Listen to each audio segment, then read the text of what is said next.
Today, we're going to talk about SAARC, the South Asian Association for Regional Cooperation.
You know, this quote right here, it really gets to the heart of why SAARC was even created in the first place. The idea was that working together wasn't just a nice to have, it was essential. It was seen as the only way to get real political stability and economic growth after colonialism. I mean, what an incredibly powerful and optimistic way to start. And the stakes here are just massive. We're talking about a region that's home to over 1.8 billion people. Think about that for a second. That's almost a quarter of everyone on Earth. So the potential for progress if they get it right, and the cost of failure if they don't, it's just off the charts. Okay, so let's rewind back to the beginning. When SAARC was founded way back in 1985, it was meant to be so much more than just another stuffy organization. It was really built on this powerful dream of collective progress for the entire region. And the founding members were this really diverse group, stretching all the way from the Himalayas down to the Indian Ocean. Then Afghanistan joined later, bringing the total to 8 nations, all basically agreeing to chase after a shared destiny together. And the goals they laid out? They were seriously ambitious and pretty noble, too. If you look at these objectives, they were talking about everything from the well-being of regular people to making the whole region more self-reliant to boosting trade and development. It was basically a blueprint for a much brighter future. So that was the dream. A beautiful dream, right? But what about the reality on the ground? Well, this is where the story gets a lot more complicated. And the numbers, they tell a very, very different tale. And here it is. This is the central problem with SAARC. Even though it was literally created to bring the region closer together, South Asia is still one of the least economically connected places on the entire planet. It's just a shocking gap between what they set out to do and what's actually happened. Now, this chart right here really puts it all into perspective. Just look at this. Trade among the SAARC countries makes up a tiny 6% of their total trade. Just 6%. Now compare that to ASEAN in Southeast Asia at 25%, or the European Union, which is at a whopping 60%. The difference is just, it's huge. So, of course, this leads us to the billion-dollar question, right? Why is there such a massive gap? What is going on that's holding this entire region back so much? To really get that, we have to dig into the roadblocks, the deep, structural problems that have basically stalled the whole system and kept it from ever really getting off the ground. Okay, so here's the absolute killer. On paper, SAARC's rules say, hey, we don't do bilateral disputes. We're not going to touch those. But the reality? The deep-seated rivalry between India and Pakistan has become the elephant in the room. It just dominates everything and completely paralyzes any real chance of progress. And this timeline just lays the gridlock bare. The 2016 summit in Islamabad, getting canceled, that wasn't just some minor diplomatic issue. It was a direct result of the Uri attack in Kashmir, and it slammed the brakes on all high-level talks. Since then, the whole organization has basically been asleep at the wheel. There hasn't been a single summit in nearly a decade. And on top of that massive political problem, you've got all these other issues piling on.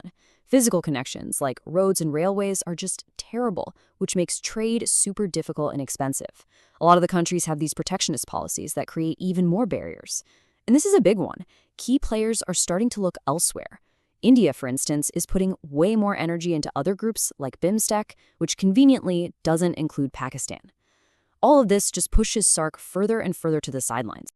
So with the main system totally stuck, some countries are trying to adapt. Let's take a look at Pakistan's new playbook, its recent strategy for trying to navigate this mess and find some kind of path forward. So their strategy is basically a 3-part plan. First, if the big group is broken, forget it. Focus on fixing relationships one-on-one. Second, look for smaller, more flexible ways to cooperate. And third, start looking beyond South Asia to build new partnerships with other regional groups. It's a really pragmatic way of dealing with the gridlock. And you can already see this new plan in action. That high-level visit to Bangladesh in 2025, for example, wasn't just a photo op. It led to restarting direct trade and having real talks about connectivity. This isn't just about damage control. It's about finding new ways to work together, like maybe a 3-way partnership with China and Bangladesh, or even looking to build bridges with Iran and the super dynamic ASEAN bloc. So when you put it all together, the stalled vision, these new strategies, what does the future actually hold? It's time to think about what comes next for cooperation in South Asia. Because here's the thing. Despite all of SAARC's failures, the need for countries to work together hasn't disappeared. Not at all. As this quote reminds us, huge challenges like poverty, climate change, and health crises, well, they don't care about borders. So some kind of functional group is still absolutely essential to have any hope of tackling them. Which leaves us with this final, really critical question. Are we just watching the end of an old grand dream for a unified South Asia? Or could this be the start of something different? A new, more flexible, and maybe more realistic way of working together in one of the most important regions in the world? That right there is the question for South Asia's future.